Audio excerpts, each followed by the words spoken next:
When I grow up, I want to work in advertising. Be forced to work 10 hours a day. 12 hours a day. 14 hours a day.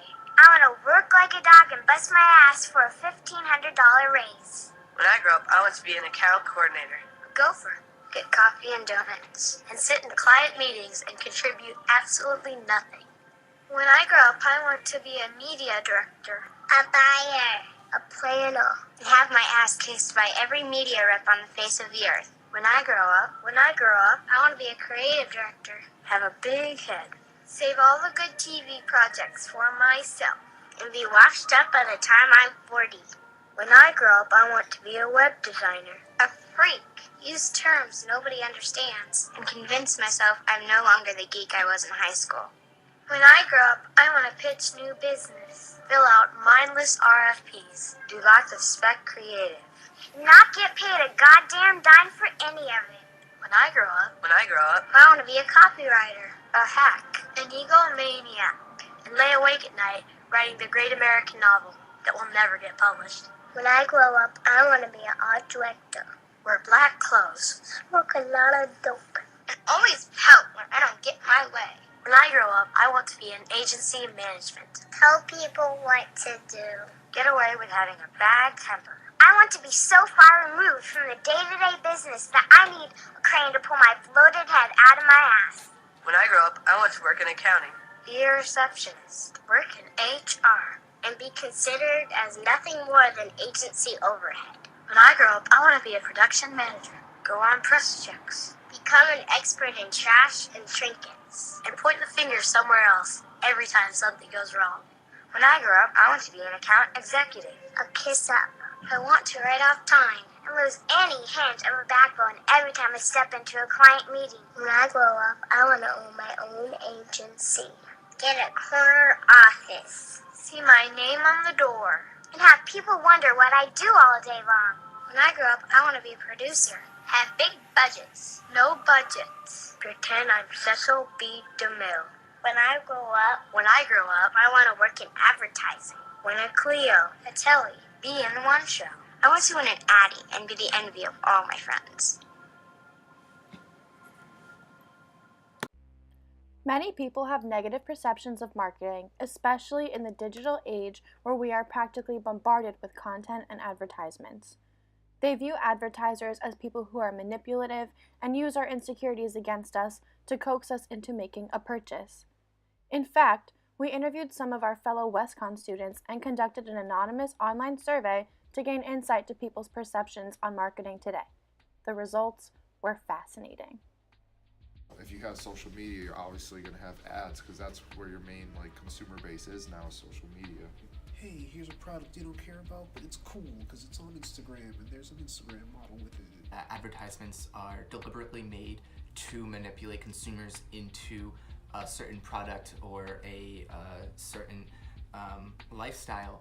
I think social media is more manipulative, but most people don't know that because they're willingly giving the information to people to use it, so they don't really realize that until after, and then they're like, wait, why am I getting this ad on my phone or on my laptop and I'm not even on the site?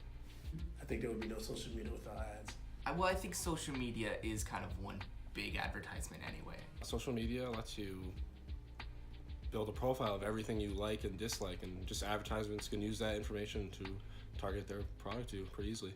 Facebook makes crap tons of money from ads. I think that's majority of the money that they make is from ads. I think more and more advertisements are becoming smarter in adapting to the world of social media, so they seem less like advertisements and more like they just kind of fit in with everything else that you see. Your friends on social media and other advertisers, even social media influencers, kind of manipulate you into buying these, different brands that are very expensive. So there's a weird amount of it on social media to where there's advertisements every 5 seconds. You go on Facebook, there's ads. Instagram, ads. Even YouTube now, they got 2 ads. I just want to watch my music video. You're talking and your phone picks up what you're talking about, and then an ad will pop up on Instagram about what you were just talking about and stuff like that. I don't know. That's a whole conspiracy thing that your phones are always listening. I don't know, it's weird, but we have an addiction just to constantly look at what other people are doing. Essentially, that's what social media is. It turned to more of a connected thing, just of a watching from afar thing.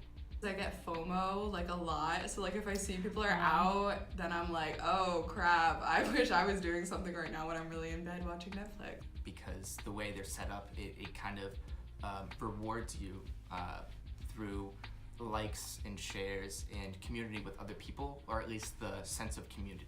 We can't help but not look at each other, what everyone else is doing, instead of worrying about ourselves. It seems like most people understand that data is being collected about them and used to strategically place targeted ads. They also know that social media platforms gain most of their revenue from selling advertisements to others, and that social media is the #1 medium for marketers in the digital age. Social media is a platform organizations use to engage and interact with consumers. If marketers create ads that are share-worthy, individuals on social media will spread the message for them. Oftentimes, you see an ad on social media that is disguised as a regular post. For example, these 2 photos that look like regular memes were actually made by Hinge, a popular dating app. This is a man who became famous just from posting funny videos of him and his girlfriend. Since his first video went viral, he has become an ambassador for many brands and frequently intertwines his comedy skits with advertisements. His biggest sponsor is 3 Kilos Vodka.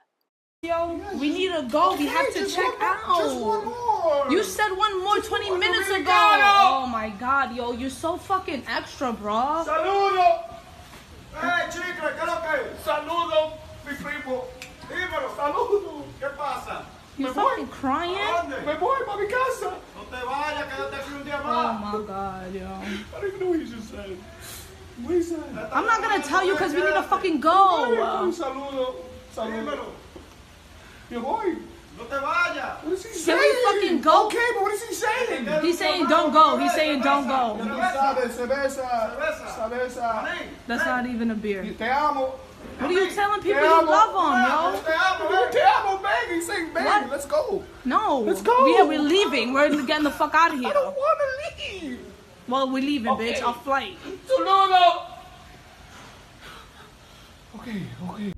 Our objective is to educate you on how to be a mindful consumer in the age of digital advertising. The first step is to understand how much information is being collected about you every day. The methods of collecting this data are minimally invasive but extremely thorough. Google is the master of collecting data about consumers. They use AdWords, which are keywords that advertisers bid on, to track every move you make online. They can track what website you're on, what website you came out of, and what website you went to afterwards. It creates a virtual profile of every individual with information such as your age, location, household income, political views, education, and who your family is. Virtual assistants such as Amazon's Alexa, Siri, and Google Home periodically listen for AdWords and relay that message to the company's consumer databases. I know, it's weird. Organizations will also use contextual targeting, which is ad targeting based on keywords you typed in Google before or on sites you've visited. Google will then identify your search patterns and recommend content for you based on your preferences. Now that these organizations have a plethora of data about you, they are going to use it to place ads that they believe will be appealing to you.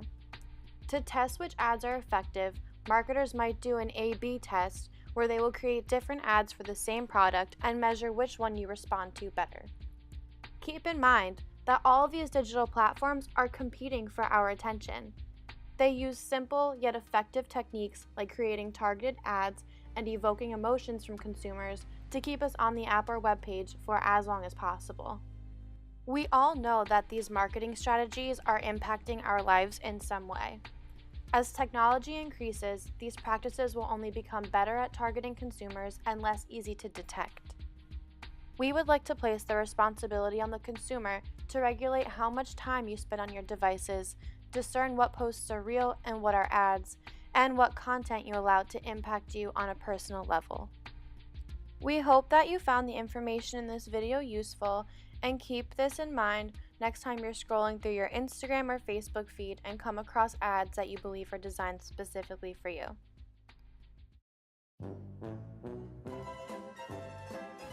There's technically no law that says that you can't bring your pretzels from home to any pretzel stand.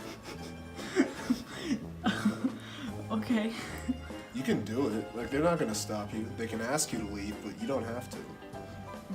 I have a lot of questions, but I think we're just gonna end that here. Yeah. Alright. They don't usually tell you that. Thank you, Mikey.